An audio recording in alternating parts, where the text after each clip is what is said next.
يا من صليت بكل الأنبياء، يا من في قلبك رحمة للناس، يا من ألفت قلوبا بالإسلام، يا حبيبي يا شافعي يا رسول الله، بأمي وأبي فديتك سيدي، صلاة وسلام عليك يا نبي حبيبي يا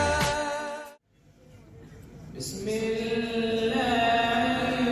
الرحمن الرحيم.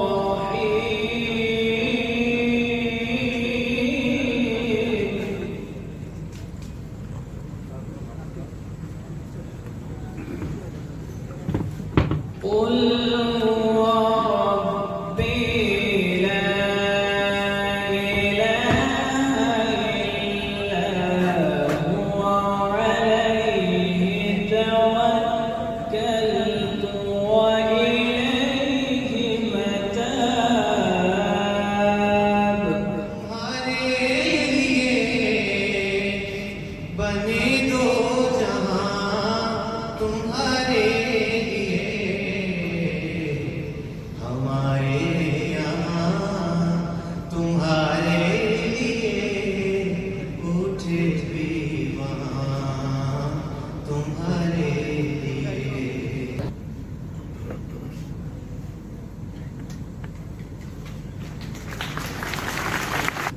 اللهم اجعلنا منهم ومن الذين آمنوا وعملوا الصالحات وتواصوا بالحق وتواصوا بالصبر آمين يا رب العالمین. تو باپ نے بیٹے کی بات سنی. یہ بھی قرآن کی ایک ہدایت ہے کہ باپ بیٹی کی بات سنیں. اس بیٹی پہ آپ اگر آپ کو اتنا اعتماد ہے کہ آپ اس کو یونیورسٹی میں بھیج رہے ہو، اتنا اعتماد ہے کہ وہ باہر جا کر آپ کے لیے سودا کرتی ہے، سودا کر کے لے کے آتی ہے، کچھ کرتی ہے، اگر آپ نے اس پہ اعتماد کیا تو باقی بات کا حق بھی تو ادا کریں نا. بات سنیں اس کی. اگر کسی کو ضرورت ہے، کسی کو موٹر سائیکل مار کے چلی گئی ہے لڑکی کو، وہ زمین پہ پڑی ہوئی ہے، اس کا خون میں کر رہا ہے، نہیں ہم ہم سے بات نہیں کرتے، پلیز کا تقاضا ہے. اور وہ کوئی آ کے میں ایمرجنسی کا استغفر نہیں آپ ہی کریں، میں یہی مر جاؤں، اس سے تو اچھا میں یہی مر جاؤں. اور پھر ہم نے اپنی بچے کو سکھایا نہیں کہ باہر، کیونکہ آپ نے سوسائٹی میں ڈیل کرنا ہے نا، تو کوئی بھی آپ سے آ کے بات کر سکتا ہے، وہ آپ کے کنٹرول میں نہیں ہے. جب کوئی آ کے بات کرے گا تو آپ نے کیا کرنا ہے؟ کسی نے کوئی بات کی، یہ جو حقوق اللہ تعالیٰ نے دیے ہیں، اس کی جو چھوٹی سی باتیں میں نے آپ کے سامنے رکھی ہیں، اب اس کا قصے سے باہر نکل کے ہم اپنی بات سننے کی کوشش کرتے ہیں. اکاؤنٹنٹ نہیں بن سکتی، انجینئر نہیں بن سکتی، ڈاکٹر نہیں بن سکتی، ہسپتال نہیں چلا سکتی، کوئی قید نہیں ہے ہمارے دین میں. یہ قید ہم نے اپنے کلچر میں لے کر اور اس پہ اسلام کا غلط لباس چڑھا کے ہم نے کہا نہیں، عورتوں کا اصل کام ہے ماں بننا، ماں کے علاوہ وہ کچھ نہیں بن سکتے. اور اس کے ساتھ ہی اور چیز آپ نے کمبائن کر دی ہے کہ قسمت جو لکھتی ہے، لوگ کہتے ہیں جو قسمت میں ہے وہی ہونا ہے. اور یہ سوال آپ کے ہاں بہت کامن ہے، بہت زیادہ کامن. اور مجھے خیال آیا یہ صرف پاکستان میں کیوں سب کو تقدیر کا مسئلہ ہوا ہے. میں جب انڈونیشیا جاتا ہوں کسی کو تقدیر کا مسئلہ نہیں ہے، میں آسٹریلیا تو کسی کو تقدیر کا مسئلہ نہیں ہے، ملیشیا میں نہیں ہے. یہاں پہ کیوں؟ یہاں پہ کیا خاص تقدیر ہے آپ لوگوں کی؟ تو مجھے کچھ بات سمجھ میں آنی شروع ہوئی. ہمارے ساتھ ہوا یہ ہے کہ شروع سے ہی نا ہم نے اپنے دلوں کے اندر ایک بےبسی قبول کر لی ہے. یہاں تو کچھ ہو ہی نہیں سکتا، ہماری تو قسمت ہی خراب. یہاں کیا ہوگا سر، یہاں کا تو نظام ہی ایسا ہے، بس اللہ نے یہی لکھا ہوا تھا ہمارے. بچہ ہوتا ہے کلاس میں، اس کے اچھے مارکس نہیں آتے، بس اللہ نے یہی لکھا تھا کہ ایسا بچہ ہو ہمارے گھر میں.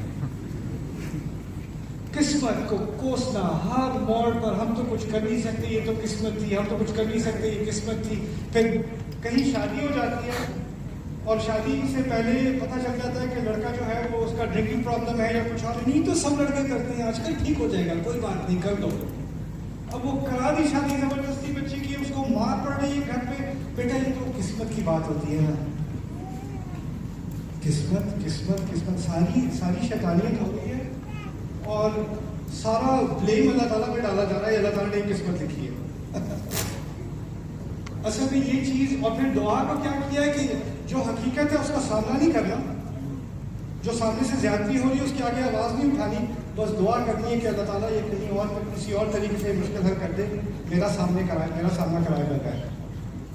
تو یہ جو ہمارے اندر ایک ہیلپ لیسنس آ گئی ہے نا، اس کی وجہ سے ہمیں یہ سوال زیادہ کھٹا کر، کیا یہی میری تقدیر تھی، کیا یہی ہونا تھا میرے ساتھ. میں آپ سے یہ سوال پوچھتا ہوں کہ جو قرآن میں جن لوگوں کا ذکر ہے، جیسے یوسف علیہ السلام ہے، بچے ہیں، بچے ہوتے ہوئے انہیں اغوا کر کے کہیں کنویں میں ڈال دیا، ان کا حق نہیں بنتا یہ پوچھنا میری کیا تقدیر تھی، یہی میری قسمت میں لکھا تھا. اس کے بعد نکل کے آتے ہیں، غلامی میں جاتے ہیں، یہی میری تقدیر تھی، یہی لکھا ہوا تھا میرے لیے. اس کے بعد جیل میں جاتے ہیں، یہی تقدیر تھی میری، بس یہی لکھا تھا میرے لیے. ایک دفعہ بھی انہوں نے اللہ تعالیٰ کی حکمت کو کوشچن کیا نہیں. ایک مصیبت سے دوسری مصیبت سے تیسری مصیبت، یعنی وہ جو دنیا میں جو چیزیں ہمارے ساتھ ہوتی ہیں نا، ان کا نظریہ کچھ اور ہے. قرآن ہمیں وہ نظریہ سکھانا چاہ رہا ہے، اور یہ بہانہ بنانا کہ وہ تو نبی تھے نا تو ہم تھوڑی ہیں. ہاں وہ نبی تھے، اور ان کی مثال اس لیے دی جا رہی ہے کہ آپ اس سے کچھ سیکھو، اس لیے نہیں کہ وہ فرشتے ہیں اور آپ انسان ہیں، اس لیے نہیں. اگر آپ اپنے آپ کو انبیاء کی مثالوں سے ہٹا لو گے نا، الگ کر لو گے، تو پھر آپ قرآن سے کوئی ہدایت نہیں لے سکتے. بات جو سکھائی جا رہی ہے وہ یہ ذرا غور سے سن لینا کہ زندگی میں جو کچھ میرے ساتھ ہوگا نا، وہ اصل میں میرے لیے امتحان ہے. اصل میں وہ امتحان، نہ وہ اللہ تعالیٰ کی طرف سے سزا ہے، نہ وہ میری قسمت کا میری اس کے اوپر جبر میرے اوپر ہو رہا ہے. اللہ تعالیٰ کی طرف سے امتحان آتا ہے. ہر امتحان کے بعد میں میرے علم میں، میرے تجربے میں اور میرے دل کے اندر ایک اضافہ ہوتا ہے. کام کے اندر بھی اگر آپ کو کوئی مشکل پروجیکٹ ہو نا، تو پروجیکٹ کرنے کے بعد آپ میں زیادہ صلاحیت آتی ہے.